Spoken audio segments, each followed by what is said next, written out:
Morning, guys. Not only Boeing, but Home Depot also hoping the Dow Industrials. Take a look at the sectors. For the S&P, tech strong. There's a lot of people betting on a fourth quarter little bounce in tech, maybe, things turning around. Consumer discretionary also doing better. But there's two very obvious trends that are happening this week. One is the continuing slide in commodity stocks. And what you want to watch here is the S&P Energy and the metals and mining. That's XME. That's an ETF basket of the big metal mining stocks, all continuing to slide today. And this is really very noticeable. So put up some of those big energy stocks, and again, 2, 3, 4% declines here. I mean, look, HESS was $130 in the beginning of June. I remember I did a story on it at that time. $130 a month ago, and now it's 92. We're talking about 30% decline in 5 weeks or so. Same with some of these other stocks, Occidental, APA, the old Apache, ConocoPhillips, the same story. The other major trend is, as Jim noted,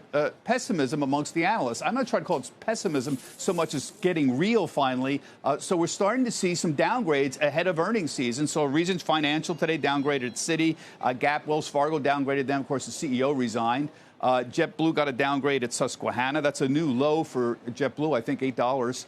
Norfolk Southern and Union Pacific downgraded J.P. Morgan. Lennar downgraded J.P. Morgan. Not having dramatic effects here, Gap because of the resignation of the CEO. But the point is, the street is finally starting to catch up with where analysts are catching up with where Wall Street has been for a while in terms of pricing. And I think it's basically a good trend here. The commodity breakdown is really breathtaking, though.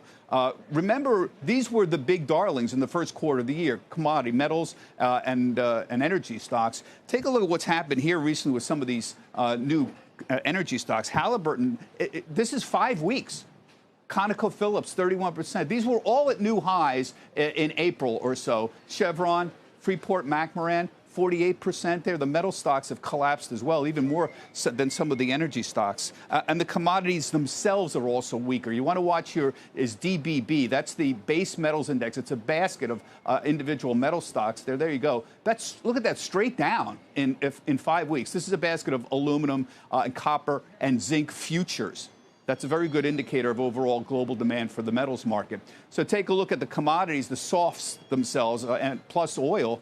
Same situation. In 6, 7, 8 weeks, lumber, wheat, corn, crude oil, all dramatically down. These all hit highs, for the most part, March and April, and have been steadily down. So I think what's startling here, Carl, is in commodities, we have gone from a bull market to a bear market in essentially 5 or 6 weeks. And this is the problem, of course, with commodities. You can change very, very quickly on a dime in the commodity markets. And we're seeing that in the stocks end of that as well. Carl, back to you. Yeah, that's why they call some of them widowmakers, Bob. Thanks.